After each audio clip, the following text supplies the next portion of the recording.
So on the night of the 9th and 10th of November 1938, exactly 85 years ago, a horrific pogrom took place in Germany, which went down in history as the Reichspogrom Night or Crystal Night. We are used to commemorating this day with special events and to reminding ourselves that something like this must never happen again. But what happened in that night? The so-called Reichspogromnacht, the Crystal Night, was the excessive climax of the November pogroms, in which 1,400 synagogues were destroyed, hundreds of homes vandalized, and the inhabitants were humiliated, injured, and robbed. The destruction, looting, and abuse of the Jewish population reached a temporary peak. So that was a terrible night. Up to 7,500 Jewish businesses were destroyed and in some cases looted. Over 30,000 Jewish men were taken hostage and sent to concentration camps after the 10th of November. During the violent attacks, 1,400 Jews were brutally murdered. And the churches, Protestants, Catholics alike, they remained silent. Indifference and silence in the face of injustice and violence, these were the depressing characteristics of the time. On the 9th of November 1938, the anti-Semitic discrimination that had been going on for years escalated into outright violence. That night was like a turning point. It was the prelude to the discrimination and persecution of the Jews and even to their very annihilation. That ended in the Holocaust. And it's more than justified to draw a connection between the 9th of November 1938 and the 7th of October 2023. And we will not do justice to the victims of Crystal Night today unless we also talk about the terrible atrocities committed by Hamas today. In the early morning of the 7th of October, Israel was attacked by Hamas. Thousands of rockets fell on Israel. Terrorists invaded Israel from Gaza, raped women, brutally murdered old and young, beheaded babies. Entire families were massacred and their bodies mutilated. 240 civilians, including more than 30 children and young people, were kidnapped by Hamas and taken as hostages to Gaza. The terror on the 7th of October is unprecedented in its barbarity. More Jews were killed in one day than ever before since the Holocaust. It was a Hamas pogrom against 1,400 innocent people.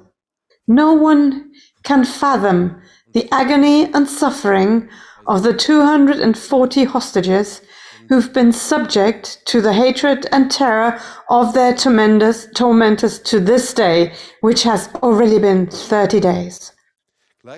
Dear friends, over the past 3 weeks, we've witnessed a worldwide anti-Semitic eruption, the likes of which have never been seen before. Millions of people gathered in most of the world's capitals under Palestinian flags, and they chanted "Free Palestine" or "Proclaim a Free Palestine from the river to the sea." Now these are slogans, dear friends, that have long since become a call for Israel's total annihilation. And I ask myself, how is it that so many people in the Western world have become so anti-Semitic that the slaughter of Jewish families, the beheading of Jewish babies, and the dismemberment of corpses have hardly aroused any sense of injustice in them? How can it be that the elite universities of the USA are calling for hatred and the murder of Jews? After the anti-Jewish attacks in Dagestan in the North Caucasus, Russia has become dangerous for Jews. In Germany, synagogues are being attacked again, and Jewish lives are threatened. On the days commemorating the 9th of November, protection against Jewish institutions is increased. Jews are once again living in constant fear of attacks. And this is almost 80 years after the Holocaust.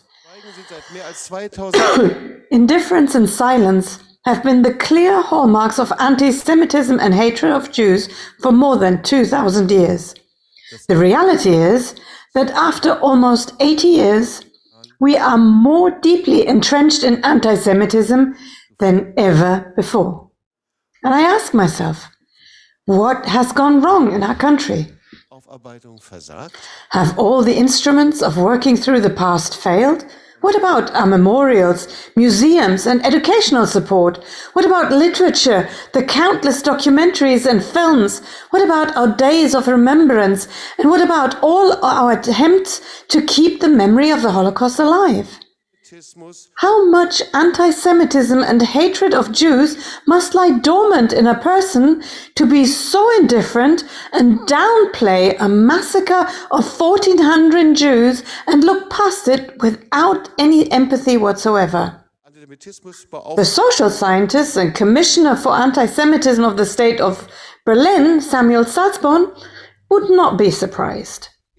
In his book, Collective Innocence, he pointed out years ago that anti-Semitism would once again become a bloody reality in German memory as a result of the refusal to remember the Shoah. The refusal to remember in our families The refusal to remember in our families led to a refusal to recognize that, depending on age, one's own father, mother, grandfather, grandmother, great-grandfather, or great-grandmother were guilty. Today, we are experiencing the dramatic consequences of a refusal to remember, which has caused the facts about the active or passive involvement of our own parents and grandparents in Nazi crimes to disappear, and the perpetrators to be transformed into victims. And I wonder, why do we as churches and communities find it so difficult to seize the opportunity to put a definite stop to anti-Semitism and hatred of Jews for future generations? Anti-Semitic thinking is an insidious poison that is passed on from generation to generation until there is an active rethink through turning back and repentance. The stories of thousands of participants who've taken part in Breaking the Veil of Silence seminars show that this is possible. If we really want to take up the fight against anti-Semitism and hatred of Jews in Germany and in the nations, we have to begin with ourselves and in our own families. That's not just true for Germany, but it's true for every single nation. The fight against anti-Semitism and hatred of Jews is part of the Germany family raison d'être. And I would like to share a story in closing. It's a story by Annette Kahane. She's a journalist and author. Her parents were secular Jews and fled Germany to escape the National Socialist regime. She's also chair of the board of the Amadeus Antonio Foundation, which publishes a new report every year on the state of anti-Semitism. And I am so moved by what she writes personally. Let me read a few lines here. The first few days, that's what she wrote, after the Hamas attack on Israel, I felt like I was a single gaping wound. And this feeling was with me in every mundane move of my everyday life. Sometimes the pain was almost unbearable, especially when my granddaughter played with me on the windowsill.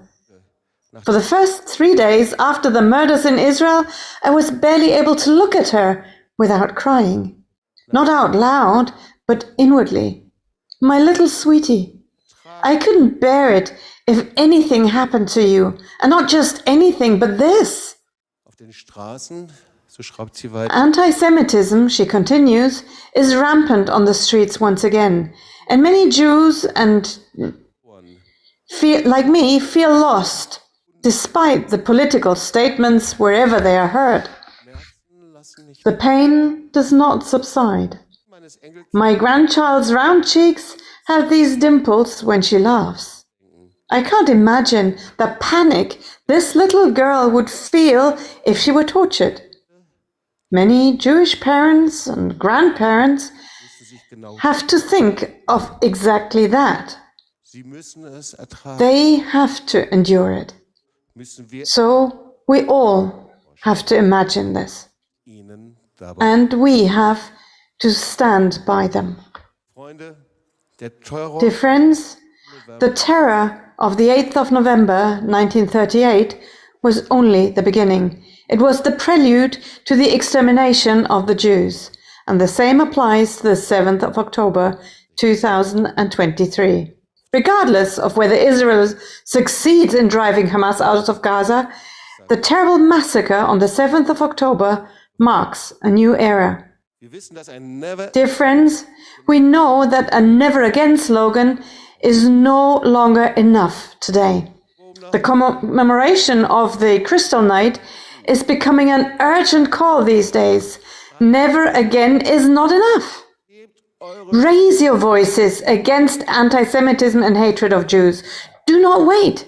Be active. Do it now. Never again is now. Thank you very much.